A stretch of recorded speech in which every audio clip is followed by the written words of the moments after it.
Kayak dengerin musik. Biasanya jamaah kalau saya bawa itu mesti kayak gitu, entah ke Siti Taif, entah ke Badar, entah kemanapun. Iya, kayak dengerin musik gitu, syahdu gitu sambil gini-gini gitu. Biasanya saya jelasinnya kalau udah mendekati destinasi. Kalau mendekati misalkan OTW ke Jabal Uhud, saya jelasin kalau dekat Jabal Uhud. Kalau ke Taif, saya jelasin dekat Taif gitu. Karena biasanya kalau dijelasin di awal-awal kayak gini, itu masuk kanan keluar kiri. Iya, gak akan paham. Tapi jadinya ustadznya seakan-akan kayak radio berjalan. Nah, jadi saya gak ingin seperti itu. Sekali lagi Bapak Ibu mungkin istirahat dulu kalau saran saya pribadi. Nanti kalau apabila sudah mendekati Madinah, baru saya menceritakan tentang sejarah Madinah. Tapi sebelum saya menjelaskan tentang sejarah Madinah, saya hanya ingin menjelaskan tentang adab-adab Madinah Bapak Ibu. Karena di dalam saya ngaji itu ada kaidah mengatakan wa kullu man bi ghairi ilmin ya'malu a'maluhu mardudatun la tuqbalu. Artinya gimana? Siapa orang yang beramal tanpa disertai dengan keilmuan agama, maka amalnya ditolak Bapak Ibu. Nah, saya gak ingin Bapak Ibu jauh-jauh dari Dubai menuju ke kota Rasulullah SAW sama Rasulullah itu gak dianggap. Karena banyak Bapak Ibu orang jasadnya, badannya itu ziarah ke Madinah, tapi hati dan pikirannya tidak ada di Madinah. Nah, maksudnya gimana?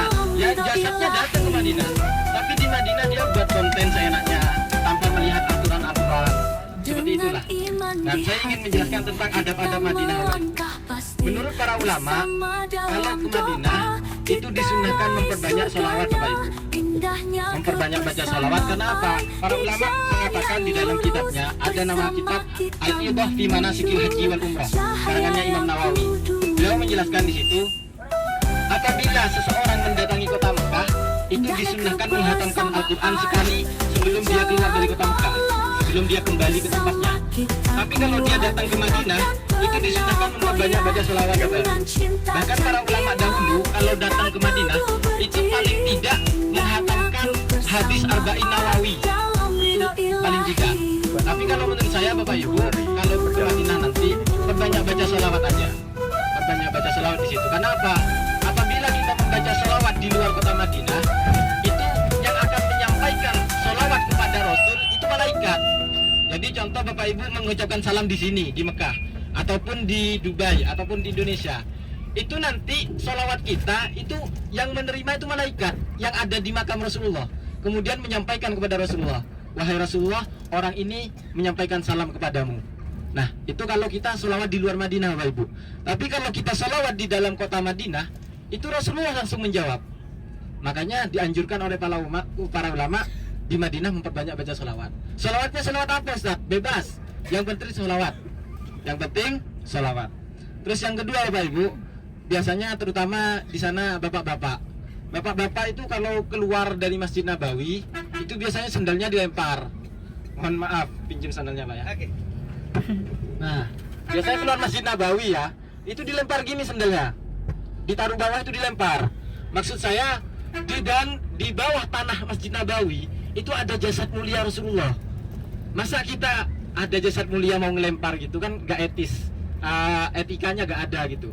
Jadi saran saya dari saya pribadi, bapak-bapak kalau kelak nanti kita nyampe di Madinah, apabila kita sholat di Masjid Nabawi, kalau keluar tuh sendalnya kalau bisa ditaruh pelan-pelan, jangan dilempar. Setiap saya bawa jamaah dari manapun, pasti saya menjelaskan tentang hal ini, karena menurut saya ini penting.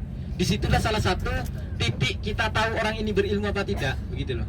Jadi kalau Bapak Ibu keluar dari Masjid Nabawi, ntar kalau bisa sendalnya ditaruh biasa, jangan dilempar.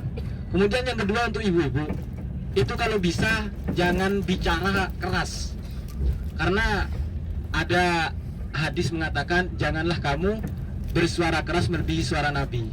Nah biasanya ibu-ibu itu over, maksudnya saking enaknya tertawa, wah langsung over biasanya, lupa akan kita ada di Madinah. Nah kalau bisa menurut saya direm, diingat, oh kita di Madinah, jangan, oh kita di Madinah. Jadi biasanya kalau kita ingat kepada sesuatu kita terkontrol, biasanya sih.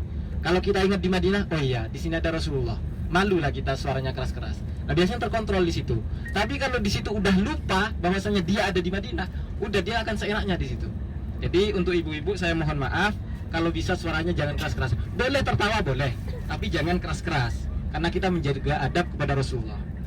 Kemudian yang kedua, untuk yang buat konten, misalkan ada yang muda-muda atau ibu-ibu buat konten TikTok lah atau YouTube atau apa, kalau bisa jangan buat konten burung diterbangin, karena para ulama mengatakan haram mengganggu burung atau hewan yang halal dimakan di dalam kota Madinah dan kota Makkah, itu hukumnya haram. Makanya saya setiap kali bawa jamaah saya pasti menjelaskan hal ini.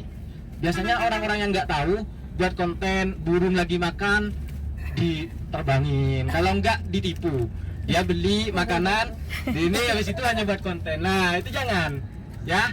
Kalau sebelumnya gimana Ustadz? Ya sebelumnya udah terlanjur, mungkin Bapak Ibu belum tahu ilmunya, maka Allah mungkin dimaafkan. Tapi sekarang udah tahu, maka saya mohon maaf, minta tolong banget jangan dilakuin ya, karena itu adab.